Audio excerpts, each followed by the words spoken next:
Hello बच्चों, let's see the following question. An ideal gas is under standard conditions. हमें standard conditions के अंदर एक ideal gas दिया गया है.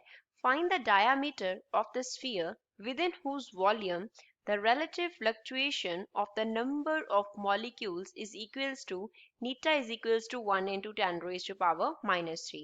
हमें इस क्वेश्चन में एक आइडियल गैस दिया गया है स्टैंडर्ड कंडीशंस के अंदर. क्या करना है? स्फीयर का डायामीटर फाइंड आउट करना है, उस स्फीयर का जिसके वॉल्यूम के इनसाइड नंबर ऑफ मॉलिक्यूल्स, जो फ्लक्चुएशंस है नंबर ऑफ मॉलिक्यूल्स की, वो किसके इक्वल हो जाए? नीटा is equals to 1 into 10 raised to power minus 3 के. What is the average number of molecules inside such a sphere? ऐसे स्फीयर के इनसाइड नंबर ऑफ मॉलिक्यूल्स का जो एवरेज है ऑल्सो हमें वो फाइंड आउट करना है. So first of all, we will talk about the key concept used in the question. इस क्वेश्चन में क्या की कॉन्सेप्ट हम अप्लाई करेंगे? तो स्फीयर के इनसाइड जो नंबर ऑफ मॉलिक्यूल्स होंगे, number of molecules, total molecules जो है, और we can say average molecules n, वो किसके इक्वल होंगे? वॉल्यूम कितना है स्फीयर का, वॉल्यूम ऑफ स्फीयर कितना है, और साथ में हम क्या कर देंगे? नंबर डेंसिटी को मल्टीप्लाई कर देंगे. नंबर डेंसिटी ऑफ मॉलिक्यूल्स का नंबर डेंसिटी कितना है, मींस पर यूनिट वॉल्यूम में कितने मॉलिक्यूल्स जो है वो प्रेजेंट हैं. तो कैपिटल एन जो है वो किसके इक्वल होगा? वॉल्यूम ऑफ स्फीयर कितना होगा? 4/3 into pi into R cube होगा. कैपिटल आर जो है उसको हमने कंसिडर किया है रेडियस, तो कैपिटल आर का क्यूब हो गया. साथ में क्या है? Number density of molecules, that is n nought. N nought जो है इसको हम बोलते हैं लॉ नंबर एंड इसका जो वैल्यू है वो कितना होता है? This is equals to 2.687 into 10 raised to power 25 molecules पर मीटर क्यूब. कहाँ पे? At standard conditions. हमें जो कंडीशंस दिए गए हैं वो क्या है? स्टैंडर्ड कंडीशंस हैं. स्टैंडर्ड कंडीशंस पे एन नॉट का ये वैल्यू इसके इक्वल होता है. एक तो हम ये कॉन्सेप्ट इस पे अप्लाई करेंगे कैपिटल एन का. दूसरा, जो रिलेटिव फ्लक्चुएशंस होती हैं वो हम कैसे निकालते हैं?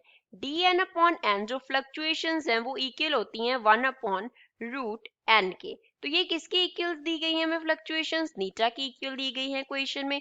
दैट मीन्स जो 1/√n है वो किसकी इक्वल है? नीटा की इक्वल है. तो यहाँ से नीटा का वैल्यू हम फाइंड आउट कर सकते हैं. तो जो नीटा है वो किसके इक्वल आ गया? इसका स्क्वायर कर देते हैं, तो इस तरफ क्या हो जाएगा? 1/n हो जाएगा. विच मीन्स कैपिटल एन जो होगा वो सिंपली हमारे पास क्या होगा? 1/नीटा का स्क्वायर होगा. तो हमने जो n का फॉर्मूला ड्राइव किया था वो क्या था? n is equals to 4/3 pi R cube into क्या लिखा था? n nought. अब यहाँ जो r है वो रेडियस है, तो रेडियस क्या होता है? डायामीटर का हाफ होता है.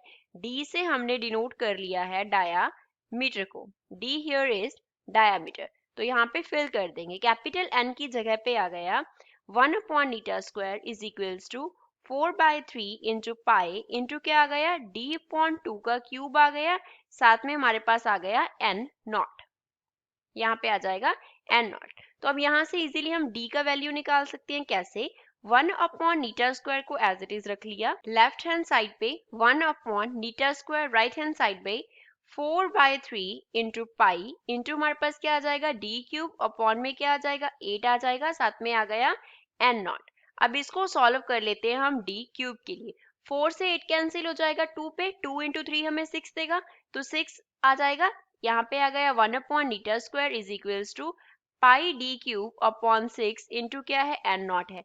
तो यहाँ से d क्यूब का जो वैल्यू है वो इक्वल आ जाएगा 6 ऊपर चला जाएगा, और जो n नॉट है एंड पाई है वो नीचे डिवाइड हो जाएंगे. किसके साथ? नीटा स्क्वायर के साथ.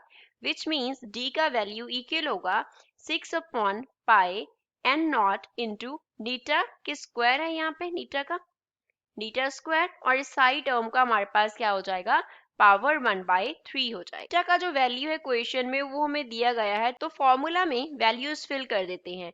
d का जो वैल्यू है वो किसके इक्वल आ जाएगा? 6 एज इट इज अपॉन में पाई की जगह पे 3.14 एंड नॉट की जगह पे 687 multiply by 10 raise to power 25 multiply by नीचा का क्या है, स्क्वायर है, तो 10 रेज टू पावर क्या हो जाएगा, माइनस का 6 हो जाएगा। इस पूरे फैक्टर का हमारे पास पावर है 1/3। तो यहाँ से d का वैल्यू जो है वो हमारे पास इक्वल आ जाएगा 0.41 इंटू 10 रेज टू पावर -6 के यूनिट्स क्या होंगे, मीटर, और we can write diameter d will be equals to 0.41 micrometre. तो ये डायमीटर के लिए वैल्यू आ गया। अब हमें एवरेज नंबर निकालना है मॉलिक्यूल्स के लिए, तो हम सिंपली क्या फॉर्मूला यूज करेंगे, capital N is equals to 1/नीटा स्क्वायर। तो कैपिटल N जो है वो किसके इक्वल आ जाएगा, 1/10 रेज टू पावर -3 का स्क्वायर हो गया। So from here we will get N is equals to 1/10 raise to power -6 which means average number of molecules 10 raised to power 6 के equal होगा. So this is final answer for the given question. I hope you understood it well. Thanks.